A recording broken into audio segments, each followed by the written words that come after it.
Hello everybody, Michael here for Tactica Imperialis with another episode in my Grey Knight Codex analysis series. Today is episode 2 and we're going to be doing the HQ section. If you missed episode 1, make sure to click the link down in the description below. You can go and have a look at army special rules, warlord traits, the Nemesis Strife Fort Detachment, remind yourself of Santic Demonology, as well as look at some of the relics, well, all of the relics actually.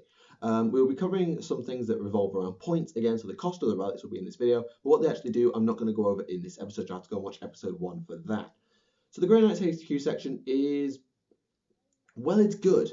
It has to be. The Grey Knights are a very small elite army, and if the HQs suck, then they just won't work. There are 1, technically 2, 3, 4, 5, 6, 7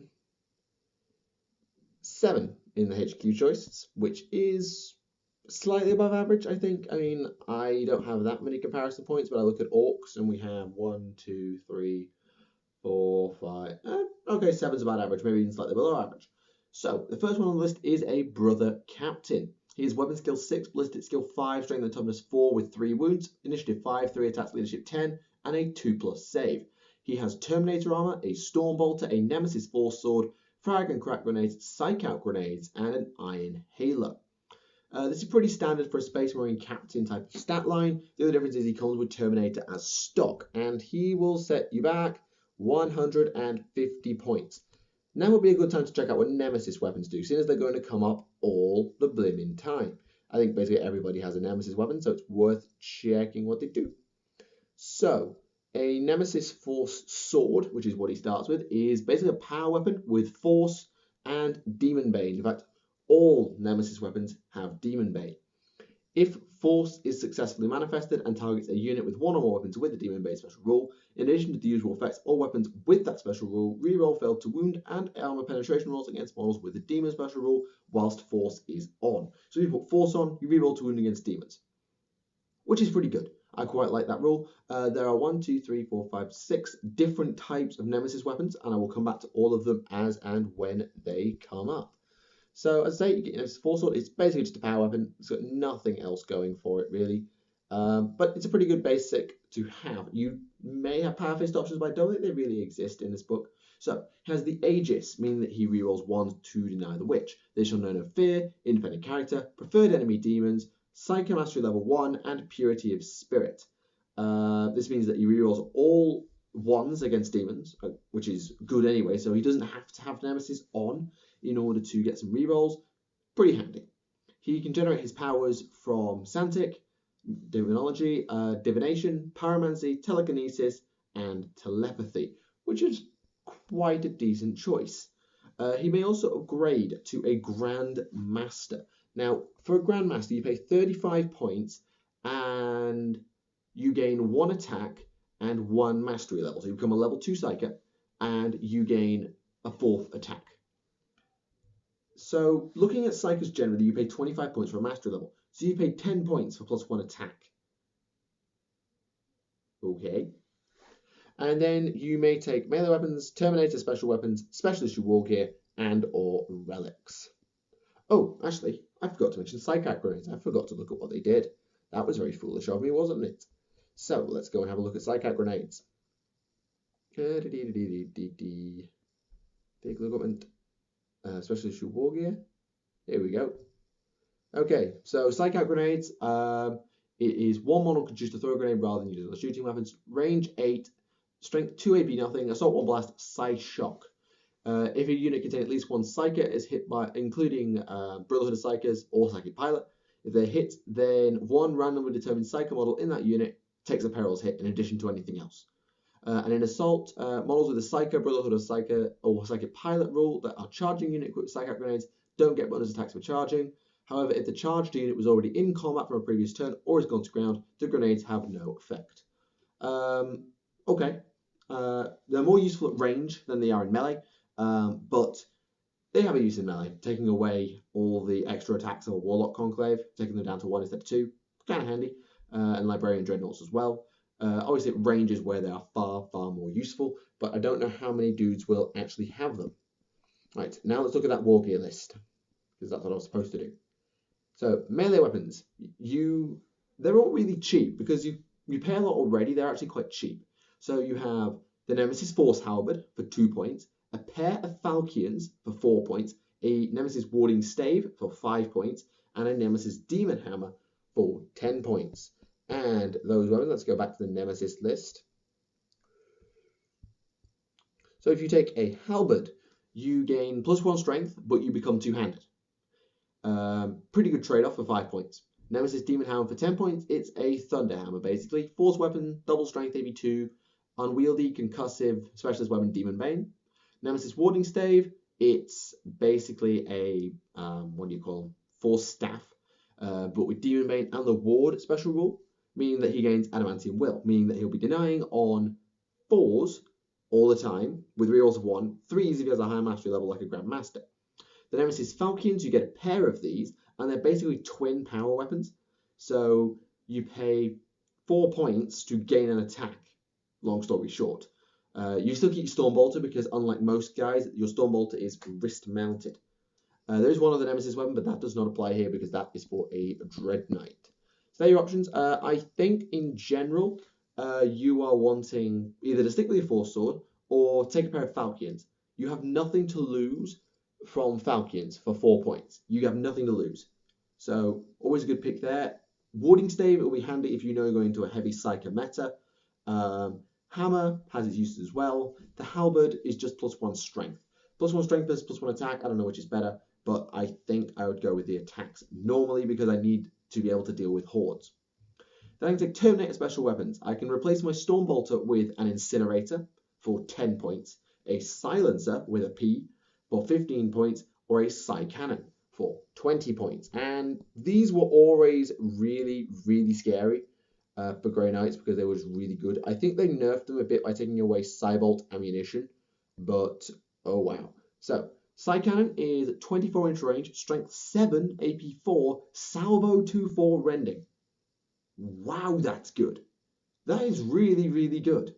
I have to say, like, you're paying 20 points to do that, to get a 2 to 4 shot half-range autocannon. Pretty good. The Silencer is 24-inch range, strength 4 AP dash, but it's heavy 6 with force. So if you remember to cast force in the psychic phase, which you really should do, then you get instant death on your weapon, but you have AP nothing. Is it worth the trade? Not 100%. Then we have the Incinerator, which is basically a Flamestorm cannon, but with AP 4. So it's a template, it's a heavy flame with +1 strength. So it is a flavor template, strength 6, AP 4, assault 1, but it also has Soul Blaze, if you remember to do it, because I always forget. Which is the best one? I think the Silencer has the most. The Psy Cannon obviously is the best, because it's AP 4, strength 7, it's just powerful. But the Incinerator will do well if you're planning to run a Deep Strike heavy list, like you're running the Nemesis Strike Force detachment we discussed in the last episode. You can take Melter Bombs for 5 points, Digital Weapons for 10 points, a Teleport Homer for 10 points, and you can make one of your weapons Master Crafted for 10 points, which means that if you're not fighting demons, you get an actual reroll to hit. Digital Weapons, I believe, do the same thing. I think it's 1 reroll to wound, kind of like Master Crafted. And then you can also take the Relics. Just a reminder, the Bone Shard of Solor for 10 points, the Fury of Deimos, which will replace your Storm Bolter, is 10 points. The Cuirass of Sacrifice, which replaces your Terminator arm, is 15 points. The Soul Glaive, which is your melee weapon, will be 20 points. And the Domina Leva Demonica will be 25 points. Overall, Brother Captains are really rather solid. They'll do a lot of work for you, and I just think they're really, really handy. Is it worth upgrading to a Grandmaster? Probably. Grandmasters are an extra mastery level, which actually matters a lot for Deny the Witch. And in a psychic heavy army, the extra dice here and there, while it's less relevant, kind of useful. You mainly want it, particularly in combo with a Ward Stave, to try and get those Deny the Witch rolls to go off really well. Then we have a named character, Brother Captain Stern, 185 points. He is the same stat line, so 6'5", 2 4s, 3, 5, 3, 10, 2+. He is an infantry unique, with Terminator armor, Storm Bolter, Nemesis Force Sword, Frag and Crack Grenades, Psychic Grenades, and an Iron Hailer for a 4+ invuln, just like your Brother Captain. He has the Aegis. Actually, did the other guy have the Aegis? Oh god. Yes, he did have the Aegis, sorry. The Aegis, they show no fear, independent character, preferred enemy demons. He's a mastery level 2, So despite being a brother captain, he's actually a grandmaster, but that's incorporated into his point cost already. And he has purity of spirit, which we know about. He then has a couple of extra special rules. The Strands of Fate. He can use this special rule to reroll one roll to hit, wound, or saving throw per phase. So you can have one rerollable to up save, one reroll to wound, one reroll to hit. However, for each dice using this special rule, the opponent can reroll one to hit, wound, or saving throw at any point later in the game. So it kind of is a double-edged sword. You can get a good reroll right now, but your opponent might get that critical reroll later. It will require a bit of bookkeeping. Is it a good rule? Yes, because you have 2 up save. And sometimes when you need that Demon Bane to go off, you just need to roll that 6 to wound. You might just take it. So pretty good. Has the risk to punish you though. And then he has Zone of Banishment. If you successfully manifest the banishment power from Demonology, which is the Primaris, so it'll always have it, it targets all enemies with the Demon special rule within 12 inches instead of a single unit within 24. This basically means that instead of one unit losing a bit of invuln, a bunch of dudes lose their invuln, or take a nerf to it. His warlord trait is Unyielding Anvil, which I think gives him and everyone within 12 stubborn. I will just go and check. Where is it? Unyielding Anvil. Yep. All him and all Grey Knights within 12 are stubborn. Pretty handy that. Not the best rule in the world, but kind of useful. And he knows powers specifically. He knows Banishment, Hammer Hand, and Sanctuary. Pretty good set of powers. Hammer Hand will be really useful in combo with the Strands of Fate. Is Stern the best character in the world? No, but you're not paying any extra points compared to a Grandmaster. You're basically paying for a Grandmaster here with a Force Sword, and you're getting a buff to Banishment for free, a predetermined Warlord trait, predetermined powers, and the occasional reroll for free. Pretty good upgrade, I have to say. Then we have the Brotherhood Champion, who is 150 points. He is worse in many ways. He's Weapon Skill 6, BS 4, Strength Toughness 4, 2 wounds, Initiative 5, 2 attacks, Initiative 10, 2 plus save. And he's an infantry character with Artificer armor, so he's not a Terminator, Stormbolter, Mastercrafted Nemesis Force Sword, Frag Grenades, Crack Grenades, Psych Out Grenades, and an Iron Halo, so he has that 4 plus invuln. Where he's weak, obviously, he has 1 less wound, he has 1 less attack, and he has 1 less ballistic skill, but you don't really care about that. He has the Aegis, They Shall Know No Fear, Independent Character, Preferred Enemy Demons, Psychomastery level 1, and Purity of Spirit. His extra rules is Heroic Sacrifice. If he dies in melee, he can immediately make 1 close combat attack against the model he's in base contact with before he dies. Roll to hit and roll to wound as normal. So if you remember to put Force on before you throw him into a challenge, even if he dies to that super fast Keeper of Secrets or whatever, he will still get to attack. And because he's got Preferred Enemy Demons, and his weapon is Mastercrafted, there's a good chance you might actually land a hit. It's not perfect, but it's handy. The other rule is the Perfect Warrior. He must always issue and accept challenges, fine. And if you have several ones with this special rule, choose one. So if you have 2 Brotherhood Champions, pick one. When fighting, he must choose a stance, Sword Strike, or Blade Shield. And this lasts until the end of the challenge. If he chooses Sword Strike, you get Smash. If you choose Blade Shield, you reroll all failed saves. You are stuck with whatever you pick. That is important, because if you pick Smash thinking you'll get the quick kill and then you realize, oh shoot, he pinged a wound off me, if only I could reroll my save, you can't switch. Or, oh, I really need that extra point of strength to kill that monstrous creature. Nope, sorry, can't do it. There is a way around it, and this is why I would suggest you always choose Blade Shield. He knows Banishment and Hammer Hand, which was 2 powers from Demonology, meaning he can get Strength 6 on command, which is kind of handy, meaning that if you are in that fight with a monstrous creature, like a Bloodthirster, at least you're going to be wounding it on 4s. It's not ideal, and if you go with Smash, then of course you'll be hitting at Strength 10, but you'll only have 1 attack. Then again, you only actually have 2 attacks, and you're not going to lose all that much, so it's a trade-off. If you are running low on Psychic Dice for a turn, just pop Force on and choose to go into Smash mode, and hope you live. If you have a lot of dice spare, put Force on, put Hammer Hand on, and then go into defense mode, and you'll be fine. Just remember, you can't switch. Brotherhood Champions, you're actually not paying any less than a Brother Captain, so you're paying the same cost to lose a couple of stats, lose Terminator armor and gain Artificer armor, which has upsides and downsides, primarily downsides. Get the Heroic Sacrifice rule and get a buff in challenges and predetermined powers. So, is it a good trade? Not as a Warlord. I would never make a Brotherhood champion my Warlord because he's just too easy to snipe. Then we have Castellan Crow. He's a Brotherhood champion for the Purifiers, and he costs 175, so you pay 25 points to get all the extra stuff. And, well, he immediately pays for it. He's weapon skill 8, BS4, strength +4, 2 wounds, initiative 6, 3 attacks, and 10 to upset.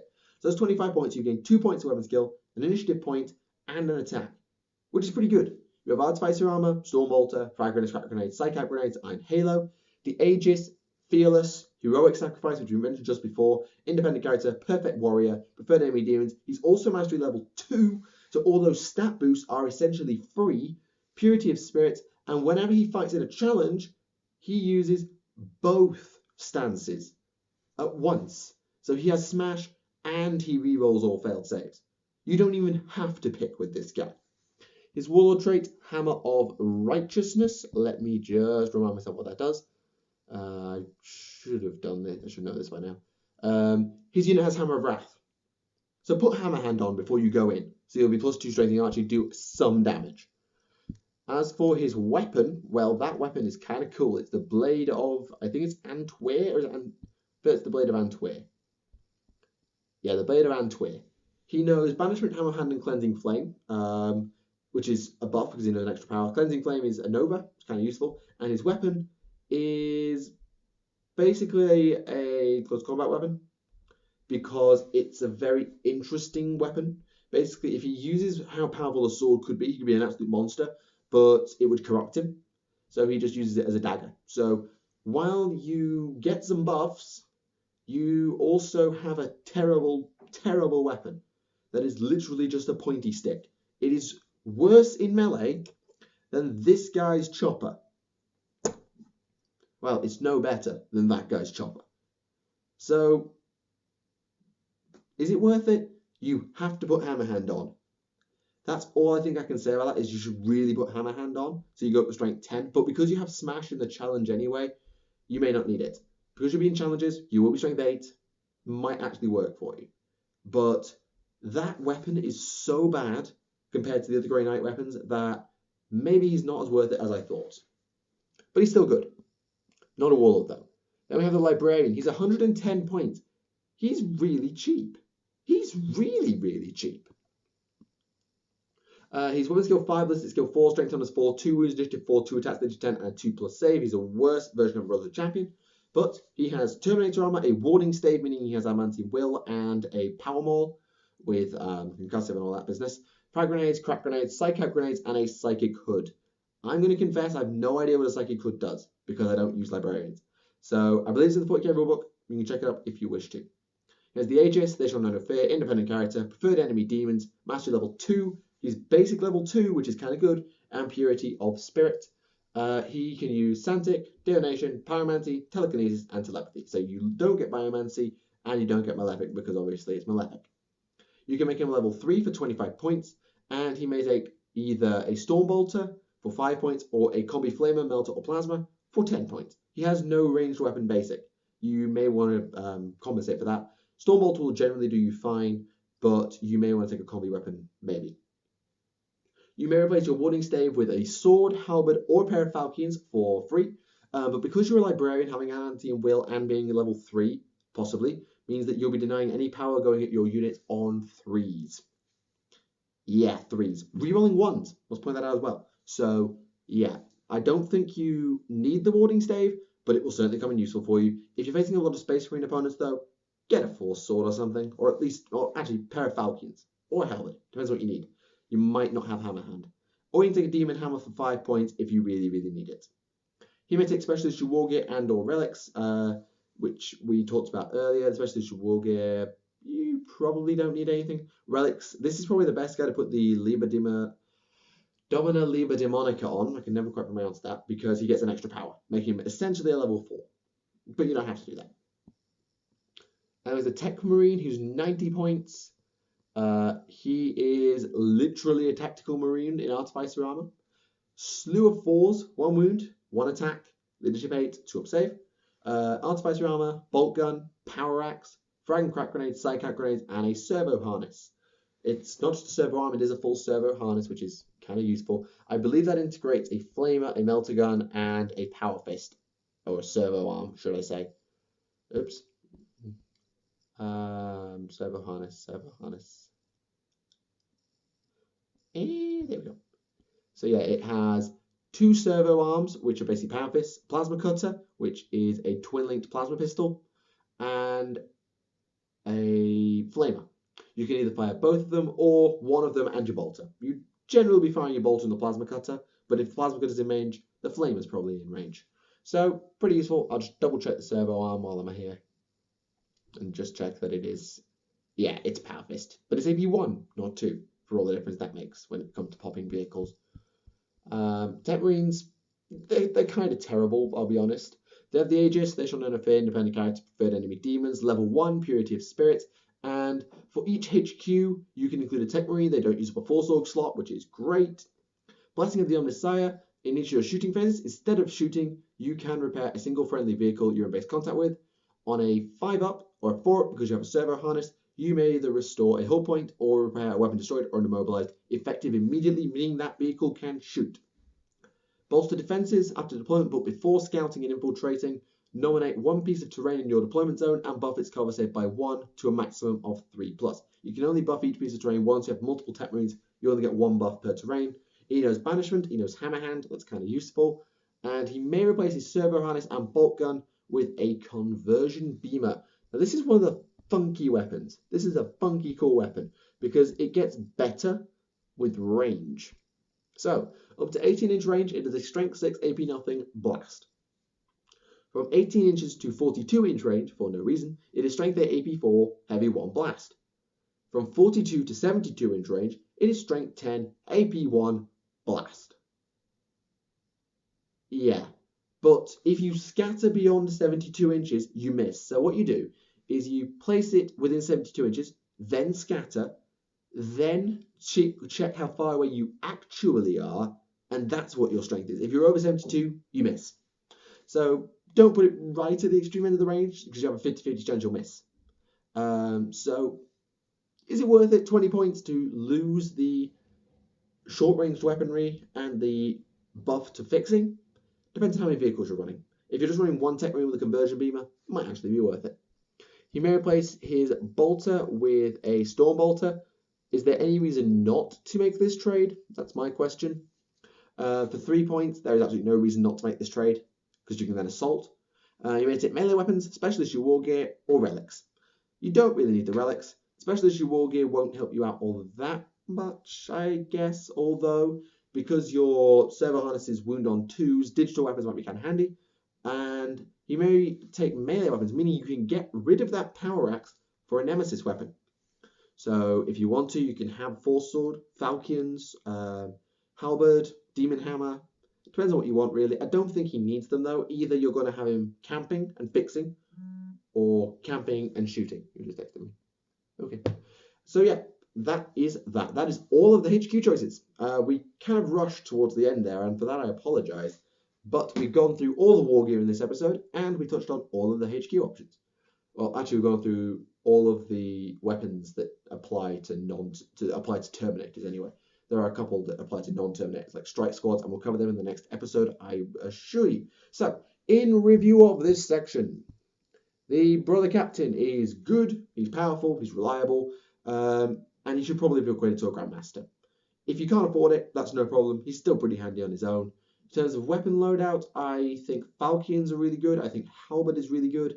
And I think the hammer is also useful as well. You probably don't need the stave because at level 2, you may actually be strong enough to deny it anyway and get the denial on a 4. And Adamantium Will won't help you anyway. So yeah, pretty good. Stern. Stern is basically an objectively better Grandmaster in that he has the stats of a Grandmaster, with the exception, I think, of the attack. Yeah, he's the 3 attacks of a Brother Captain, so he loses 1 attack. But other than that, he's a Grandmaster with predetermined powers, some optional rerolls, and a buff to the banishment power and a predetermined warlord trait. He's pretty damn good. Then you have the Brotherhood Champion, who I think is a really good tech HQ against something really, really nasty like a big monstrous creature. Particularly ones that are slower than you, because then you get 2 goes. You get to attack normally, and then you get an extra attack when you die, which is probably kind of useful. Which pose should you go with? I generally would recommend you go with defensive mode in the challenge and just put Hammer Hand on. Always remember Force as well, because Demon Main is kind of useful and because instant death is a thing. Then you have Castellan Crow, who would be completely broken if his sword wasn't just a pointy stick. I still think he's awesome, and his model is awesome. I'm just looking at it right now. It's freaking amazing. But I don't know if he's good enough. Again, he would not be a warlord because he's got 2 wounds. He's not an Eternal Warrior. He's very easy to snipe in the face. And while he's actually just as survivable as a Brother Captain, I don't know. At least the last cannons anyway. But he's just easier to bring down with weight of attacks because he doesn't have the extra wound. And he can't take the Cuirass of Sacrifice. Then we have the Librarian, who is really quite good. I mean, yes, his stats suck by comparison, but you can have a level 3 with Adamantium Will for 135 points. If that's not good, I don't know what is. Pay another 25, you get another Santic power. So you can basically almost be a Lawmaster for 160 points.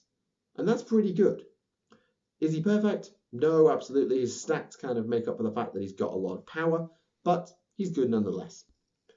Tech Marines, they're there as a tech if you need them. Conversion beam, I think, is the way to go unless you're running things like Land Raids, in which case keep him with a servo harness, hide him behind the vehicle or in the vehicle, and let madness unfold. So that is the end of today's episode. I hope you enjoyed it. I hope you found it useful. Make sure to leave a like and make sure to leave any comments down below. What do you think of the Grand Axe HQ section? Would you make any amendments to my comments? And what codices would you like me to do in future? I have plans to do Mechanicus. And Kieran, I think, is going to do Eldar sometime or another. But let me know what you want me to do Codex-wise. Bear in mind, it'll take me a while to get anything that's brand new. So, thank you very much for watching. My name is Michael for Tactica Imperialis, and until the next time, see you all again.